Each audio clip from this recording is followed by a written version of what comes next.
wabarakatuh. Belum? Okey. Okay, bismillahirrahmanirrahim. Assalamualaikum warahmatullahi wabarakatuh. Assalamualaikum dan salam sejahtera. Khabar kelas? Okay.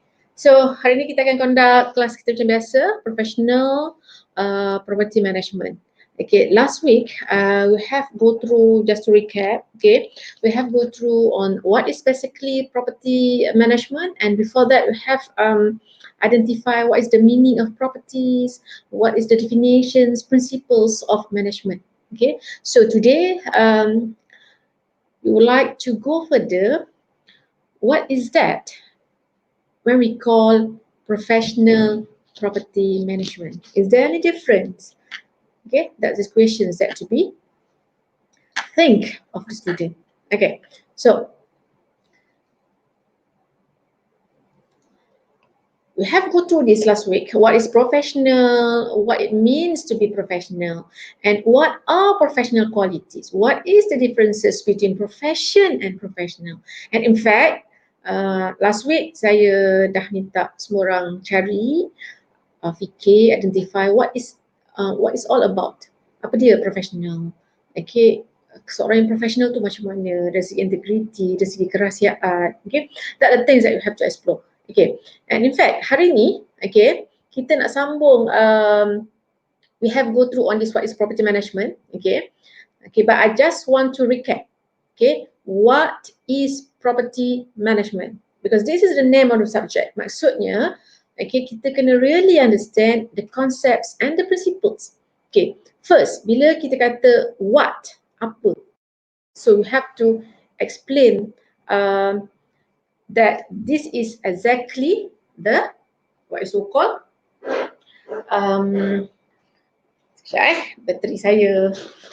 bateri ni pula. Okay, what is exactly property management? Okay, so property management, okay, in a very simple understanding, kita boleh kata is a directions and supervision. Okay, as the meaning of management, controlling, monitoring, planning, right? So, but within this context of properties,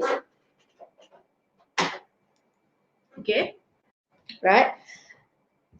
Property management is the directions and supervisions of interest in landed property. So here, okay, student, you have to understand what does it mean by interest in landed property. Kepentingan, kalau dalam bahasa Melayu kita panggil kepentingan harta tanah. Okay, so this is why when we talk about interest in the landed property, so property management is to direct, supervise with the aim of securing the optimum return. Optimum return. Maksudnya return apa? Of course, return on investment towards interest in landed properties. Okay, but again, I have to strengthen here the principles that this return is not always in financial. Of course, when we calculate return on investment, okay, when we look at profit, we are talking about the financials measurement. Okay, beli harta tanah, urus niaga di atas harta tanah, okay, dan kita perlukan keuntungan. Dan normalnya, kebiasaannya bila kita cakap tentang pelaburan, investment in a property, we are expected return, and this return is in monetary.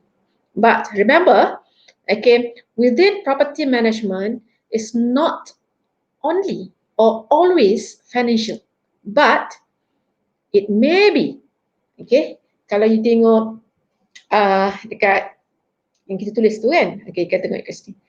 Ini bukan rotan tau, it's pencil. Okay, saya nak tunjuk. Okay, you tengok. Okay, it's a what? Right? Okay, kat sini. Okay, kalau saya gerakkan mouse here, right? Okay, this is not only financial, okay, but they maybe in the terms of social benefit. Apa dia social benefit? Social benefit adalah apa-apa faedah yang dinikmati, dirasai oleh komuniti. Okay? Ataupun in the form of status. Okay? Image, prestige, political power. Okay? And some other goal or group of goals yang kita perlu. Right. So, and then this property management, as the name to management yang kita bincang last week, okay? People may ask, management tu buat apa? Urus je. So, urus tu apa? Okay? So, kalau you tengok dalam konteks pengurusan purely, dia ada perancangan yang kita bincang, dia ada apa? Implementation, planning, implementation, monitoring and reporting. Dia macam 4 cycle tu is very brief, very generic and very compact. But on top of that, within property management, kalau you tengok gambar raja yang sebelah ni, okay, sebelah, okay, dia ada leases of renewal, okay, lease escalations, with rent free period. So dia berkaitan dengan the management of the interest tadi. Okay, how you should manage a property in order, okay, to securing the optimum return based on the interest. Interest kat sini bukan interest pinjaman bank tu, maksud dia kepentingan harta tanah. Okay, next. Right, so basically based on that principles, apa lagi bila kita kata pasal property management? Okay, again, okay, there is another definition kata property management is an activity which seeks to control interest in property, taking into consideration the short term and long term objective. Okay, managing property you have to consider short term ni berapa tahun? Biasanya antara 1 hingga 2 atau 3 tahun. Long term lebih daripada 3 tahun, 5 tahun, 10 tahun. Itu adalah long term because dealing with property is a long term investment. Okay? Right. And then bila you dah tahu what is property management, now kita tanya pada awal tadi, professional. What is a professional? Now, bila kita kata professional property manager, of course, property manager is a person yang, okay, a person that manage a property, right? So it's a property manager. So, what is professional property manager? Adakah property manager yang tidak professional? Okay, ada. Yang mana buat sendiri tanpa register. Okay, but dalam konteks subjek ini ataupun khusus ni, kita melihat bahawa you all ni bila graduate, once you go through a board of valuer punya process and procedures, so by the end of the day, you will become registered property manager. Okay, and that registered property manager being recognized as a professional property manager. Okay. So kalau ada apa-apa soalan, okay, sebab this one kita buat macam broadcast, right? So if you have any questions, just stated in the chat column. Okay, so nanti masa tutorial kita akan go through in detail, kita akan consider what is basically on your questions and then kita akan discuss. Alright, okay, so today saya bagi lecture. So alright, so everybody, semua orang masih tengok? Ada yang tidur? Jangan tidur, okay? Right. At this current situation, which is within this new normal condition, we help each other. I help you, you help me. Maksudnya, in order for me to deliver my responsibilities and tasks as a lecturer, I just want to make sure all of you manage to attend the class with a very predicament situation, right? But if anything happen or is there any issues or problems, we discuss it. Okay, now we go back to our lectures. Professional properties manager. Professional property manager. Tengok untuk line atas ni. Okay, professional property manager. Okay, so professional property manager first. Okay, you have, in terms of the knowledge, you have to have understanding of the economic forces. Okay, right? What is economic forces? And specifically, economic forces at work in the real estate market. So you have to understand what the real estate and what basically real estate market, the demand and supply, and then the pull and the push market factors.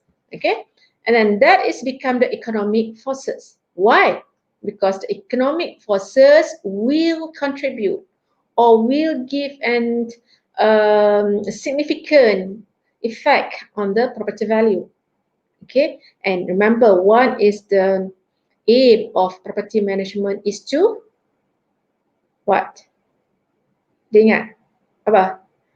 Ada yang nak boleh jawab? Boleh jawab dekat chat, dekat area chat tu. Siapa boleh jawab? Sebagai singgit. Okay. So basically to maintain the economic value of that properties. Okay. So therefore, within a professional of property manager, what kind of skill that kita ada? Okay, of course, especially skill in space marketing, especially when you are dealing with commercial or office space. You have to really market your space so you can reach 100% apa? Occupancy rate. Why we need 200% or near to the target?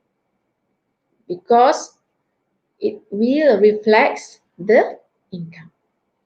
Because the income from a property normally we get from the space through rental. Okay, right. And then another skills is tenant psychology. When we dealing with tenant, there is a lot of issues, and as long as human tenants is concerned, and tenants is a human, okay, so there is a lot of things. Meaning you have to understand how we're going to manage a tenant, the psychology of tenant, the human touch, okay, and of course the legal aspects. What basically the law related to property management. Nanti bila kita go through the standard, okay, right, then you have to look at, for example, the landlord-tenant relationship. How are you going to manage the landlord as an owner? How are you going to manage a tenant as a your stakeholders or your customers, right? And of course, the technical parts in maintenance procedures, because you are dealing with the properties, the buildings, okay, all the maintenance from mechanical, electricals, cleaning services, landscape, right, security, safety, so all this thing is required. And but you have to understand as well accounting, not just like an accountant, but accounting for non-accountant. At least you must understand how to read your ledger. Okay, right? And you know when look at the ledger, you are in what capacity, whether you untung ke, rugi ke, what is your balance sheet or not. Okay, so the third skills, okay, in terms of you must, as a professional property manager, we must able to evaluate the property, okay, evaluate the property in terms of operating income. What does it mean by operating income? Okay, nanti kita akan detail bila kita study on details of the cash flow, macam mana nak tengok the cost in managing a properties, kita tengok. And then forecast its potentials for the future. Dealing with property is not short term, remember, it's long term. But long term, you have to focus what basically the increment in rent, what exactly the economic forces, right? And of course, construct a management plan. Management plan is very important in property management because this is how is your roadmap, property management roadmap, how we're going to execute, what is basically your principles, what is your expected return, and what is basically your risk in managing these properties. Okay, so tadi kita kata pasal economic forces, right? Remember? Right? Apa the economic forces? Understanding the, yang saya buat merah tu, right? Dia kat atas. Okay, understanding the economic forces. Okay, so understanding the economic forces. So what is basically economic forces? So we have to understand what is the economic environment. Okay, what's the economic environment? Of course, first, kalau sekarang ni, I think it's a very good situation. Macam mana kita nak tengok on the health, economic health or the conditions of economics. What is our Malaysian, current Malaysia ni, okay? What is our economic health? Macam mana kita nak measure kita punya health? Dia mesti ada indicator dia. Sama juga bila kita kata nak measure economic health. What is the indicator? Ada orang boleh jawab? Okay, boleh tulis dekat tepi tu. Okay, for example, kalau saya boleh share is that the kadar apa? Kadar apa? Belajar ekonomi? Okay, kadar pengangguran. Lagi? Inflation rate. Lagi? Apa? GDP for example, okay, dan banyak lagi. Dan kalau bila kita belajar ekonomi, you ada ambil subjek ekonomi, right, ekonomi micro macro, there is indicator of economic health, how we going to measures our economic health. And now you can see that if you read one economic review magazine, okay, Property Edges for example, so we will have some ideas what is our Malaysian economic health condition. And this facts and figure is very important for us in designing a property management plan, so that our plan is reliable, feasible, and real. Okay, we anticipate risk and we know how we going to mitigate the risk. Alright, okay. Inilah sebagai contoh. What is the indicator of economic health? GDP, gross, apa? Gross? Okay, ada yang pandai. Okay, unemployment rate yang saya sebut tadi. Right? Okay, insyaAllah next week, hari Jumaat. Kan? 6 hari bulan 11. Next week dia ada, next week lah. Okay, kita akan ada pembentangan bajet negara. Okay, so intipati daripada pembentangan dan peruntukan bajet negara itu, dia akan memberi kesan kepada economic health. Okay, alright. So, unemployment rate kat Johor misalnya, there is a reporting kata peningkatan dalam unemployment rate di Johor. Sebab kebanyakan rakyat Johor, especially Johor Bahru, commute hari-hari ke Singapura, okay, untuk bekerja, right?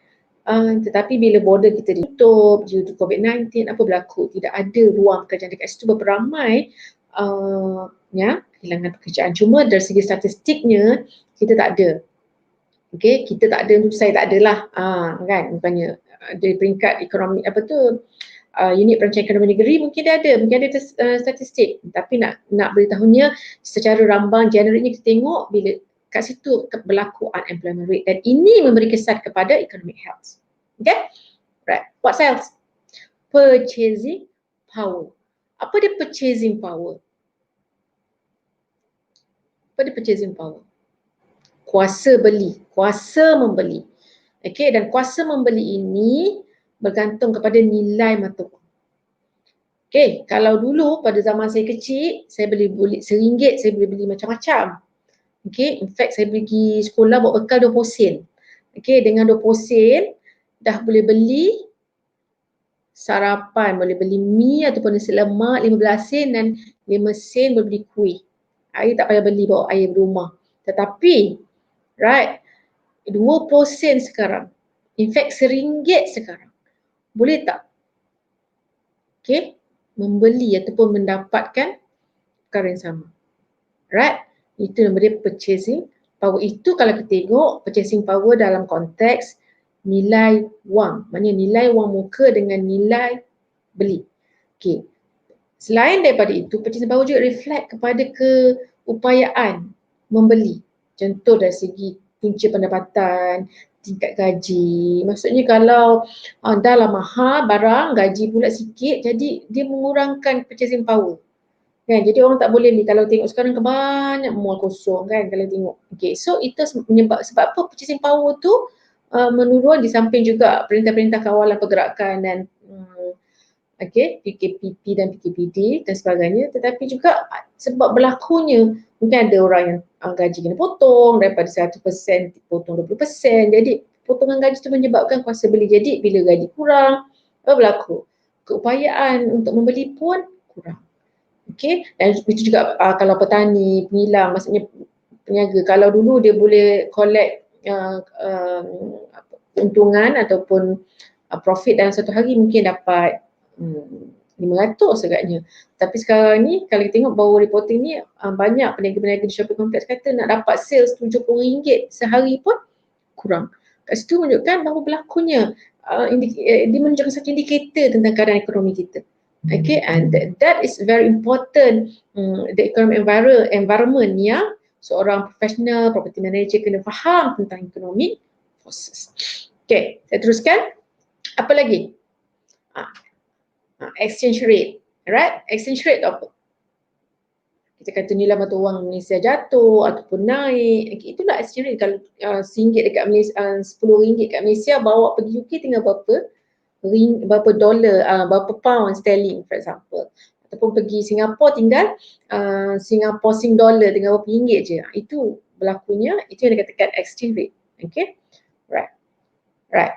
So, bila kita tengok konteks economic environment, what is basically fundamentals of economic growth? Okay, of course, yang pertama population. Okay, most of population. Okay, sekiranya suatu tempat punya populasi yang tinggi, that's why kalau kita tengok majlis akan bertukar status apabila dia mencecah satu population. Dan yang keduanya productivities. Apakah productivities yang ada? Sama ada productivity tinggi ataupun productivity menurun. Okay, right. So, all this information, right, dia akan memberi satu indicators tentang and reflects the honest objective while remaining flexible enough to adapt to the future changes in the market. Maksud dia apa? Whatever future market, whatever economic forces as an owners of the properties, okay, they require what? Still they require a good return on investment of their properties. So that's why as a property manager, you must flexible. Okay, macam mana you nak go through all this? How are you going to strategize? How are you going to dealing with this such environment? Okay, right. So that's why based on that overall concept. Okay, faham tak? Okay. So, sebelum saya pergi kepada basic functions of property manager, maksudnya bila kita pergi basic function ni, saya akan pergi pada detail lah, one by one, right? But sebelum ni, lecture 1 dengan lecture sebentar tadi tu, saya nak bagi satu perspektif, konteks, what is exactly property management, what are the indicators that reflect property management duty. And yet after this kita akan go through in detail. Nanti kita akan tengok on property economics, right? So sangat penting sebelum kita pergi through. So but then before we go further, okay, kita pergi dulu what is basically the basic functions of property manager. Nanti you all graduate, mungkin tak semua jadi registered. Semua jadi registered lah, but then ada yang practice on registered as a valuation ni kan. Tapi ada juga yang you lebih minat nak buat property management. Okay, so what is the basic function? Even as a property manager pun you kena faham konteks valuation. As a valuation pun you kena faham konteks property management because this is a profession. This is your profession. Okay, so what is the basic functions of property manager? Kalau soalan final kan saya tanya, explain basic functions of a property manager. So ni kena jawab lah. Tak semestinya hafal tapi kena faham konteks. Yang pertama, basic functions of property manager ni, dia adalah administrator for the owner. Okay, administrator for the owner. Okay, apa maksud administrator? As the administrator for the owner, the property manager must recognize that the owner is interested tentang apa? Kalau you all semua ada property owner, right? So you all basically suka yang mana? What is your expectation? Okay.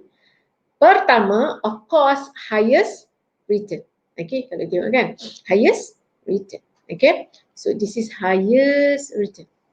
What does it mean by highest return? Okay, of course, highest return from the properties. Okay, so how are you going to have this highest return is one of the approaches that by realizing its highest and best use. So how are we going to know the highest and best use of a properties? Of course, you can tengok market forces, location, right? The building types, the business and whatnot. And how are you going to do that? You have to conduct a market survey. You have to conduct market survey, identify, push and pull factors. Okay. Then what? The second expectation apa? As a owner, dia nak tahu the enhancements or preservations of the physical value of the property. This is your knowledge about valuation is important. At least you have some ideas what basically your property value. Okay, your property tu turun ke naik ke harga dia, right? Okay, then dua je, right? Basically dua, walaupun dua tadi, okay, walaupun kita kata basic functions of a manager ni adalah yang pertama untuk apa? Recognize owner punya interest kepentingan harta tanah tadi, dan owner punya harta tanah ni biasanya dua, dia nak return dan dia nak physical value, because that is basic principles in property investment. Return and property value. And return and property value ni pula dia memang berkait rapat. Okay. And then, what is your duty? And what is your specific duties of a property manager? Okay, so under the property management system, you have to really understand this. Okay, under the property management system, the owner is relieved. Maksud relief, menyerahkan of all executive function. That's the keyword, executive functions, as well as of all details connected with the operation or physical upkeep of the property. Okay, maksud dia apa? Owner, bila kita sebagai seorang owner, kita ada kepentingan di atas harta tanah, right? Dan kita kena jaga, kita kena urus, kita pastikan harta tanah yang kita beli ataupun bangunkan itu, yang milik kita itu mendapat keuntungan yang tinggi, nilai terbaik. Okay, that's the principle tadi. But bila kita kata dalam property management system, perkara tadi itu kita panggil okay, executive functions kepada pemilik. So dalam property management system kita serahkan, kita relieve of all executive functions tadi, okay, dan operation and physical upkeep of the property kepada property manager.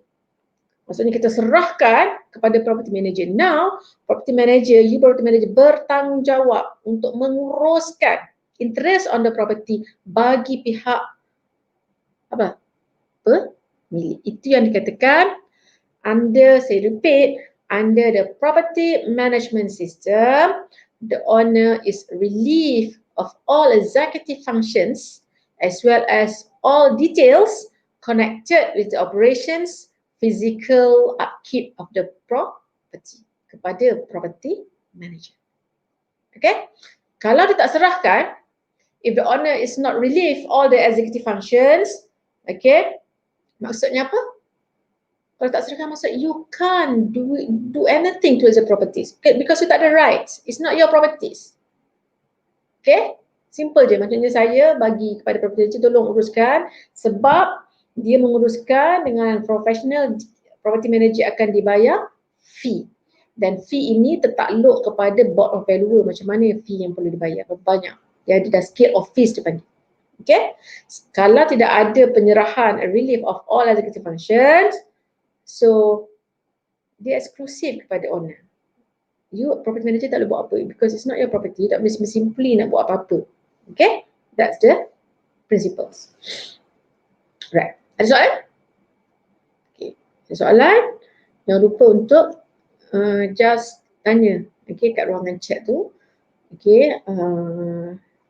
Then jangan lupa untuk like dan subscribe channel kelas kita ni. Okay? Okay, tanya, kita akan bincang, saya dengan Dr. Haryati nanti akan bincang, akan look at your questions, and then masa next class, masa tutorial, bila kita akan discuss in details. Okay, alright. So, what's your basic responsibilities? You mean a property manager. Of course, yang pertama is marketing space yang kita kata tadi, right? Marketing a space by advertising and securing desirable tenants, right? By desirable tenants. Okay, And then collecting rents. Bila ada orang sewa kena collect rent. And boleh tak collect rent suka-suka? Tak, dia ada dia punya syarat-syarat dia. Okay, akta dia yang tertakluk. Nanti bila kita pergi on details dalam tenancy management, dan kita tengok macam mana you kena buat tenancy management, apakah tanggungjawab penyewa, tanggungjawab property manager, owner dan sebagainya. And then yang ketiga, handling tenant complaints and physically caring for the premises. Bila tadi owner dah menyerahkan the executive functions kepada you, okay, maksudnya apa? Maksudnya kita dah kena buat apa? Caring for the premises. Kena jaga premises tu macam rumah kita, sort of. Okay. Yang keempat, purchasing supplies and equipment and paying for repairs. So, ini supplies, equipment dalam bangunan tu kita kena jaga. Alright? Yang kelima, hiring needed employees and maintaining good public relations. Apa maksud hiring needed employees? Bila you take up the property for you to manage, you mesti ada team. Kan you seorang je bukan property manager buat semua, you mesti ada you punya team. Team tu, of course, you kena employ. That's become your employees. So, biasanya antara you perlukan apa? You mesti ada technical supervisors ataupun engineer, look after the building, and depends what kinds of buildings that you manage, what kinds of property that you manage. Okay? And maintaining good public relations in property management, because we are dealing, yes, we are managing building, but we are dealing with people. Okay? We are dealing with people. So you must have a strong character, how you're going to manage people, and you must have this good public relations. How you're going to deal with the public, your customers, right? And 6, keeping proper records and preparing required reports. Okay? Reporting, recording, records of anything, sama ada resip-resip pembayaran, okay, maklumat-maklumat berkaitan dengan mechanical, electrical, ini maklumat berkenaan dengan tenancy, agreement, macam mana nak manage, all must be recorded and reported in a well managed. Okay, right. So yang 7, apa? Ada tulis kat situ. Making recommendations. Kepada siapa? Nak recommend siapa? To the owner on matters of improvements. Maksudnya after 1 year, 2 years, okay, you rasa macam, this property need improvements in terms of what? Maybe in terms of the outlook. You have to make some renovations or extensions. Or you want to change in use and insurance coverage, for example, as well as you want to change on operationals of your properties. So all this requiring owner approval. Walaupun dia dah serahkan executive function yang kita bincang tadi, but towards matters of improvements, you mesti ada approval from the owner, and it must be stated in the agreement between a property manager and the owner. So that's basically 7.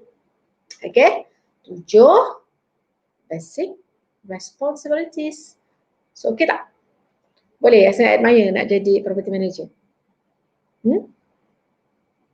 This is very nice and challenges, right? Okay, but it's very interesting. Okay, boleh move on? You need a break? Tak apalah, kita jalan terus. Sebab sementara lain okay, kita jalan terus. Okay, right. So, this is I get from books, okay, which is how the primary responsibilities of real estate management, ada tempat dia panggil real estate property management, right? But it's about the same, cuma adalah pendetailan. So based on yang kita explain 7 tadi, this one ada yang add on, so you boleh tengok. Okay, it's about pendetailan, ada yang elemen yang boleh insert. Okay, contoh yang kita kata conduct market surveys and determine rental rates. Okay, dia detailkan kat situ. Tadi masa kita kata responsibility 7 tadi, kita cakap apa? Okay, kita kata marketing space by advertising and securing desirable tenants, number 1, right? Okay, ini number 1. Okay, marketing space, right? So, but then, in order to marketing, you have to understand what basically your rental yang you nak offer. So, of course, you can conduct market surveys and determine rental rates so that your rental rate is competitive in the market. Okay, tak mahal, orang nak datang tapi tak murah sampai you tak boleh cover and making a good return on investment. Okay. Okay, apa lagi? Okay, kat sini. Assess and minimize and mitigate risks. Okay, risk, what is a risk? Okay, risk of course lah, something that you can anticipate risk. Okay, perkara yang menyebabkan berlaku kerugian. Contoh, COVID-19 is a risk. Ada risk yang kita anticipate, ada risk yang kita tidak anticipate. Contoh anticipate risk apa? Okay, contoh anticipate, bukan anticipate risk apa? Okay, boleh jawab? Okay, so whatever is what kind of a risk, as a property manager, you mesti ada risk mitigation plan. In fact, you can anticipate what exactly risk. Okay, right. Okay, ada soalan? Okay. Okay, now dah faham konteks, dah faham what is basically the responsibilities and duties of professional property manager. Ask yourself, what kind of properties that you're going to manage? What is the categories? A lot of categories. Okay. Now I provide you, one of it is, for example, residential properties. So within residential properties pula kita ada different types. Okay, you ada horizontal apartments, condominiums. In fact, kalau you kerja dengan majlis, COB, on top of condominiums, kena tengok juga flat, kan? Flat yang low cost flat ataupun medium cost flat, which is the high rise. Ataupun sekarang kita ada landed strata. Maksud landed strata? Gated and guarded housing scheme. Okay, so this is one of the areas that you can consider and is under category of residential. Okay, then the second one is commercial. Apa dia commercial? Commercial macam retail, anything that provides you rental. Okay, sama ada di office, apa lagi? It's an office or it's commercial and office come commercial. Okay, ini contoh-contoh yang bagi. For example, office kita ada Menara Ansar, KLCC, shopping centers yang pernah pergi. City Square kalau kat Johor ni yang sana. Okay, kalau kat KL kita ada apa? KLCC, Jasco. Okay, Jasco tu kita sebagai retail stores, Jasco, the stores. Kalau gas stations, Petronas is commercial as well. Parking lots pun is part of the commercial yang kita boleh manage. Okay, contohnya ada metro parking, sama ada bertingkat ke, tak bertingkat ke, okay, whatever. But this is one of the second categorized under properties. You as a property manager have to manage, which is the commercial properties. What else? Agak-agaknya. Any idea? Okay, so other types. Banyak, tapi saya masukkan sebagai other types. Okay, for example, kita ada special purpose. Bangunan kerajaan di Putrajaya sebenarnya boleh, that's a properties. Okay, hotel, recreational, macam theme park, Legoland, apa lagi? Mana theme park? Kat Perak tu apa? Kita ada, tak ingat, dekat Gunung Lam, kat Ipoh tu. Tambun. Okay, Tambun. Best food of Tambun, macam tu. Okay.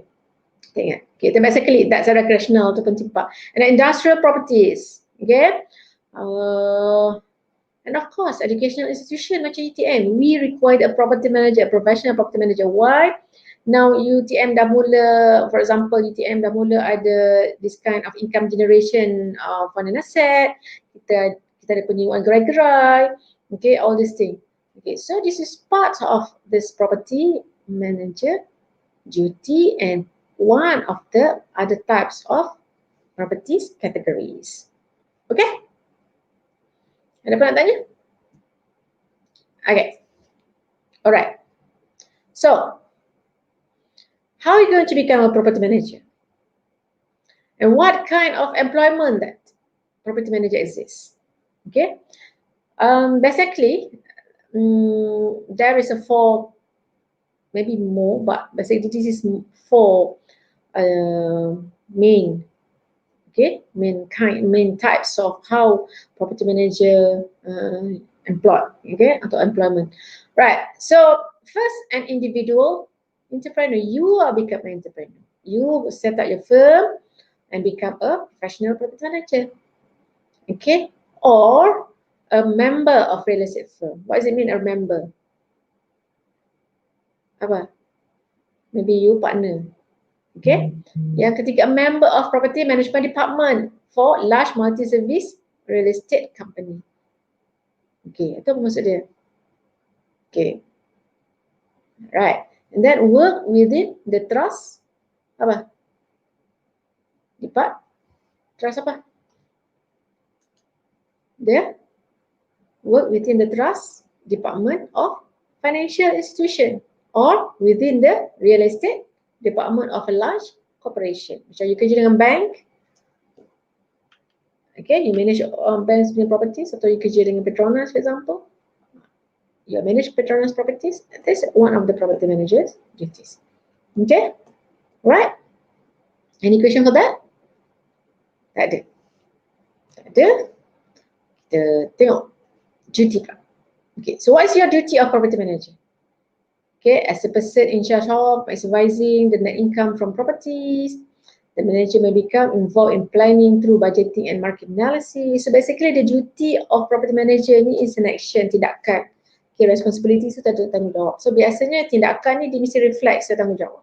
Okay, dia mesti reflect. So kalau dia tak reflect tanggungjawab ni, okay, kalau ditengokkan yang pertama, okay, as the person in charge of maximizing, okay, apa? Maximizing the net income from a properties. Itu tadi kita cakap tentang return.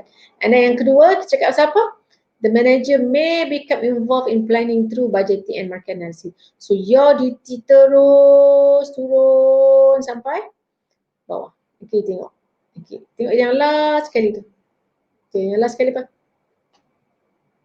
Making product reports to the property owner. So tadi lah, kita kata kena buat report, mesti record, ada record yang bagus, buat report, and then you have to present reporting the property owner on your status. It's not your tu, it's your property status, your property that you manage. Okay? So that's generate. In Malaysia macam mana? Okay? InsyaAllah you will become a property manager in Malaysia, right? Betul? Okay, so in Malaysia, how is that? How is it doing? Okay, so basically the duty of property manager in Malaysia is about the same internationally. Okay, that's why dia ada sama. Kita tengok tu dia ada collecting rents, right? Payment of outgoings, maintenance, including repair, provision of service, insurance, negotiation with tenant, all of this, right? What does it mean? Okay, in Malaysia, because this is a professional profession, so duty is about the same. So what makes it different? Okay, the act. Okay, the environment, the human. Okay, tapi the responsibilities tu sama. Kalau tengok dia punya responsibilities tu kan, daripada atas sampai bawah tu sama kan? Right? Faham? Okay. So, what's the conclusions? Okay. Property management is the act of sourcing and eventually operating landed property with the aim of sustaining the capital value. Capital value reflect pada property value tadi, right? And income of the property in line with the objective of the investor through effective management of land and building. The question of the challenges is that the word effective here. Through effective management, how are we going to know you have embarked on good strategies? Your strategy is effective, right? Of course, there must be a try and error.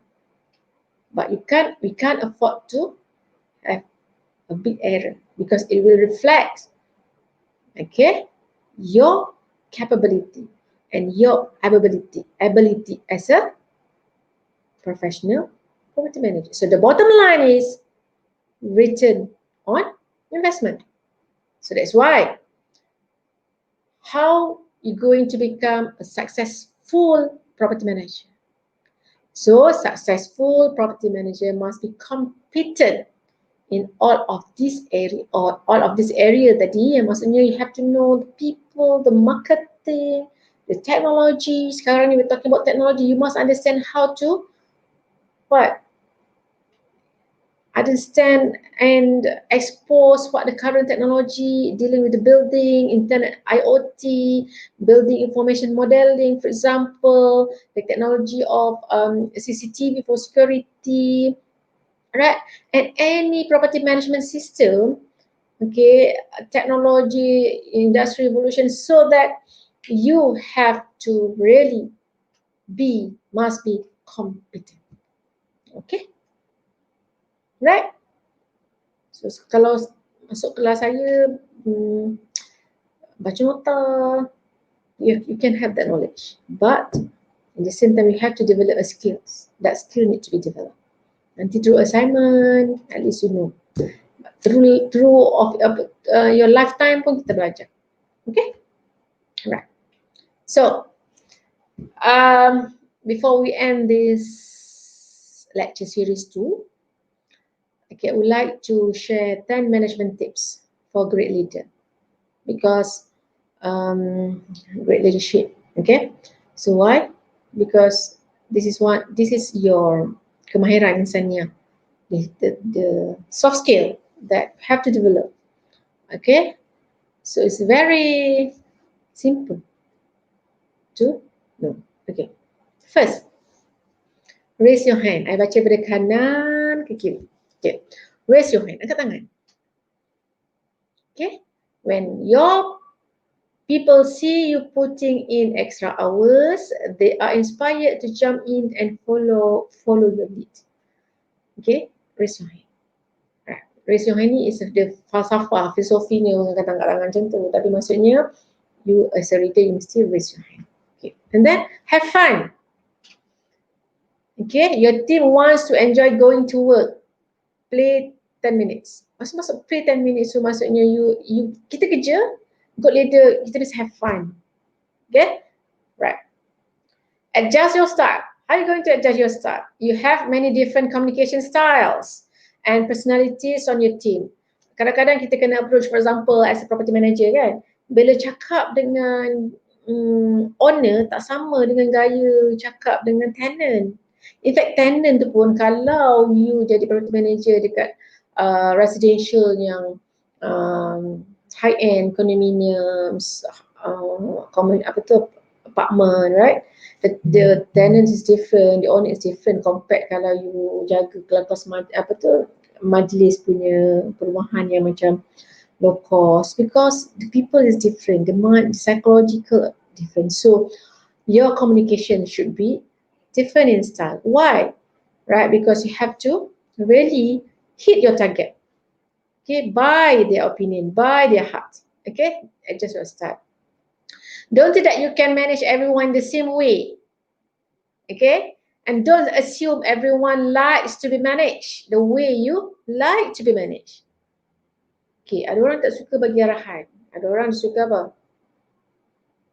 Suka apa? Dia tak suka order. Balik ni study, tak suka. Tapi ada orang suka advice. Nanti kalau study kan bagus, for example. Right? Sama juga macam you all dalam kelas ni, you ada 120 something. So everyone have their own apa? Styles. Okay? Share information. Communicate the news that you can, so minds don't wander. Information selalu masalah. Asal kita ada big data kan, kita cakap pasal miscommunication, misinformation. So yeah. And this is very nice. Say thanks. Right? Great leader should always say thanks. Jangan sombong. Kalau even sekecil-kecil perkara pun yang your staff buat, katalah, you have to say thanks. People want to feel appreciated. So macam ni lah cakap terima kasih sebab hari ni you all datang kelas. Okay, tengok, enjoy the class. So for that, I would like to say thank you. Say thanks, right? A simple thank you note, for example, doesn't cost a thing, right? And it makes a huge difference. Okay? Okay, what else? Remove obstacle. Of course, in life, in managing the property, you will, you will what? Facing a predicament, issues, masalah. Okay? Sama ada birokrasi, sama ada masalah dengan orang, people, right? But use your creativities and innovation to remove obstacles. Okay. Focus your time. This is very important. Focus your time. Okay. It's the old 80-20 principle. Apa maksud dia 80-20 principles? Focus the majority of your time and attentions on the 20% of your people and projects that generate 80% of your result. Macam nak buat? Okay, nanti masa bagi assignment boleh practice. Okay, give feedback. Right, your direct reports want feedback and it's crucial in making your team as productive as possible. Set small milestone. Okay, at least you ada progress. If you can't match last year's numbers, for example, set milestone that can be reached. Okay, ada milestone. Okay, hari ni nak lepas kelas nak baca, nak hadam Malaysian Property Management Standard. Okay, cukup lah. Tak dapat semua muka surat, dapat muka surat 1 hingga 5 jadi. At least you baca, for example. And empowered through delegation. Okay? Right? Boleh? Okay.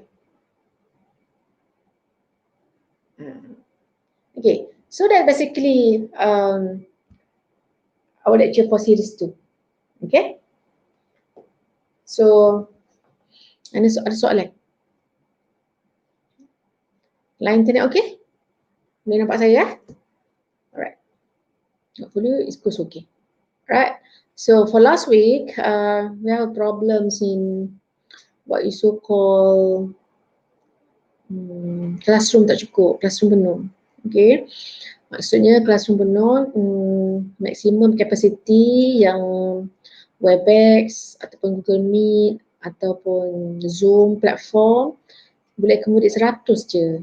So ramai yang tak dapat masuk kelas. Okay?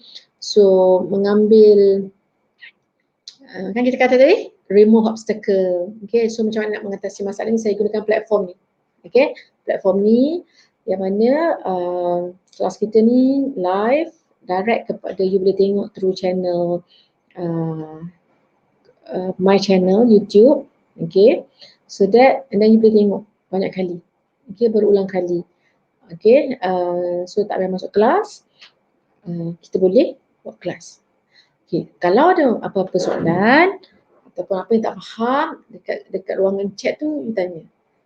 Okay, you tanya dan nanti next class I akan pick up your soalan, kita akan bincang 1, 2, 3. Okay, so that you boleh tengok. Okay. Attendance Dr. Haryati akan manage lah awal-awal tadi, sepatutnya kita dah ambil attendance all this thing. Okay, right. So ada apa soalan tak sebelum saya go further? Tak ada. Okay, kalau tak ada, kita move kepada apa dia?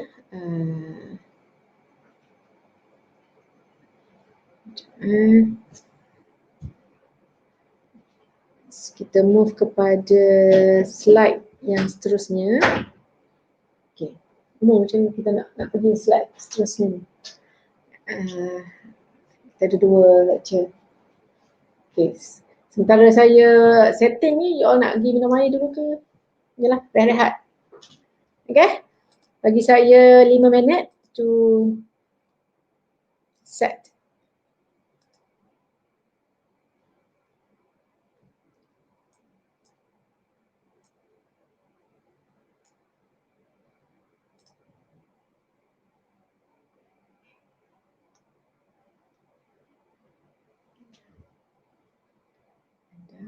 Satu lagi tadi, yang lecture 3.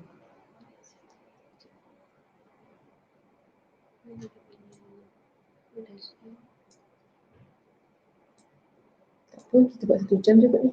Nanti kita terus kita buatkan tu lagi. Habiskan ni, terus pergi ke lecture. Okay. Kita habiskan ni, kita start flash 1 jam ni. Okay, alright. So I think for this lecture tu kita habis kat sini. Alright, kita break 10 minutes. Okay, so nanti kita akan start back live show.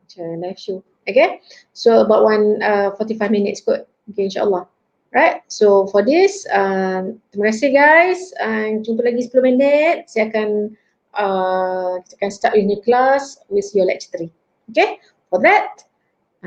Thank you very much.